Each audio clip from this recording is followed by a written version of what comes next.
While he was still speaking, Judas, one of the 12, arrived.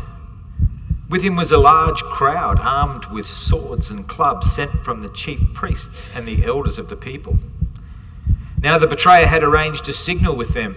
"The one I kiss is the man. Arrest him."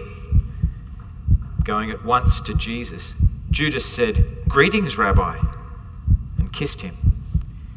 Jesus replied, "Do what you came for, friend." Then the men stepped forward, seized Jesus, and arrested him.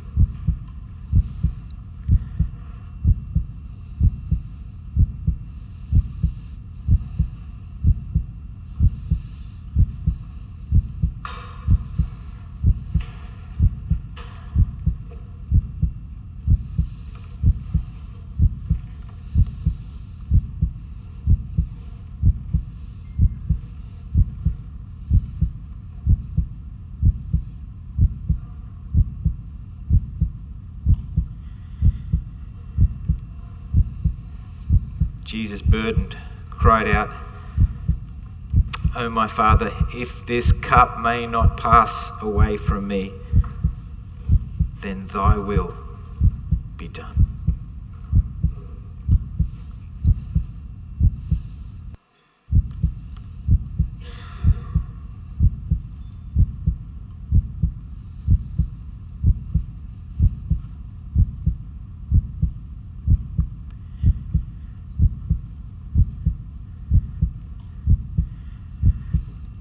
When Judas, who had betrayed Jesus, saw that Jesus was condemned, he was seized with remorse and returned the 30 pieces of silver to the chief priests and elders.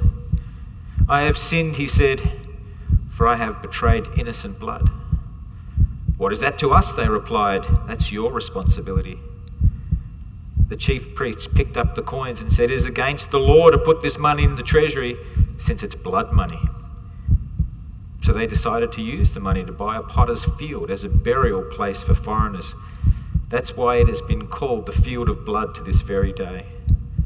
Then what was spoken by Jeremiah the prophet was fulfilled. They took the 30 pieces of silver, the price set on him by the people of Israel, and they used them to buy the potter's field as the law commanded me.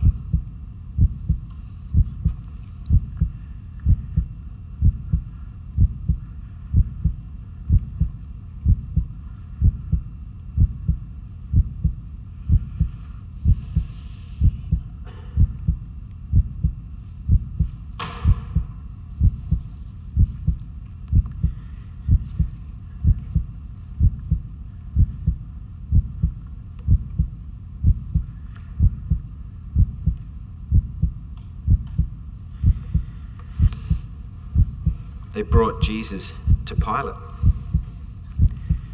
And Pilate interrogated Jesus. He said, "Are you the king of the Jews?" Jesus replied, "You have said so." Just then the crowd screamed, "Crucify him!" "Why? What evil has he done?" Pilate replied. "Crucify him!" the crowds called. Pilate, turning to the crowd, said, "I am innocent of this man's blood. It is your responsibility."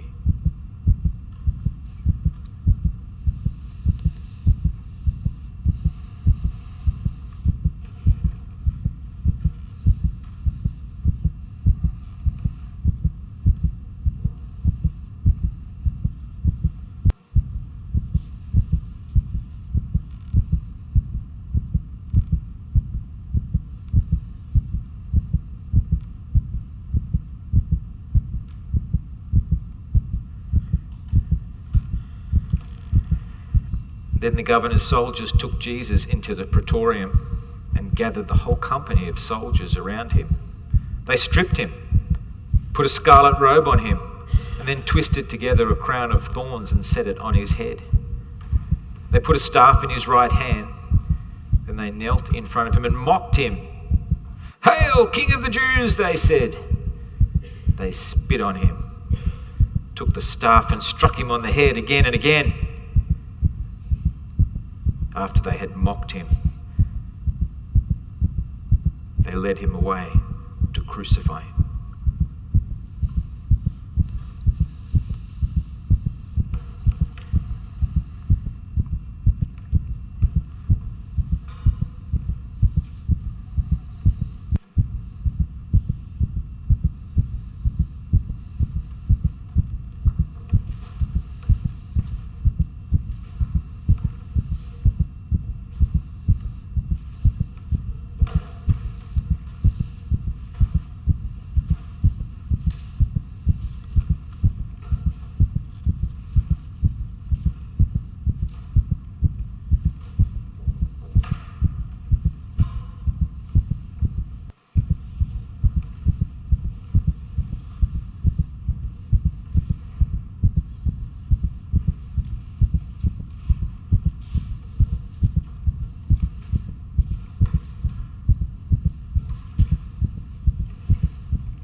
they came to a place called Golgotha, which means the place of the skull.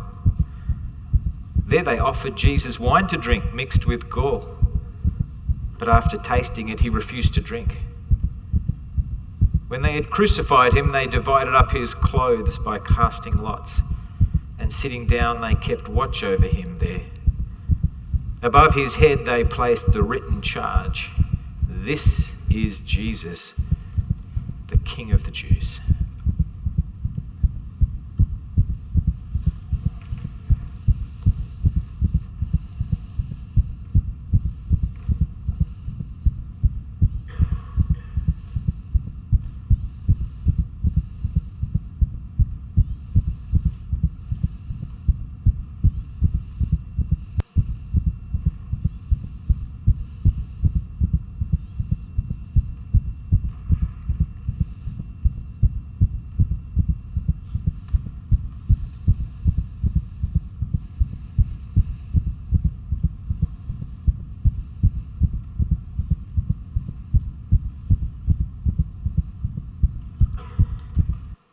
Then the crowd gathered.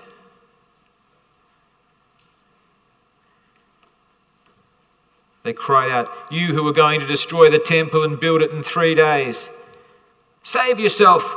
Come down from the cross if you are the Son of God." Oh God, my God, why have you forsaken me?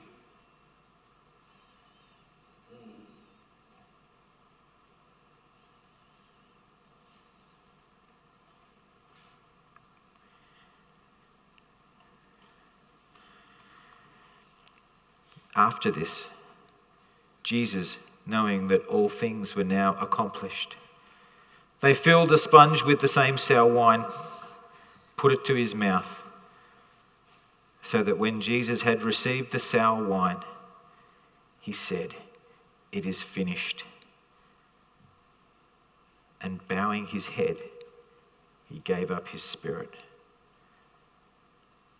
At that moment, the curtain of the temple was torn in two from top to bottom. The earth shook and the rocks split.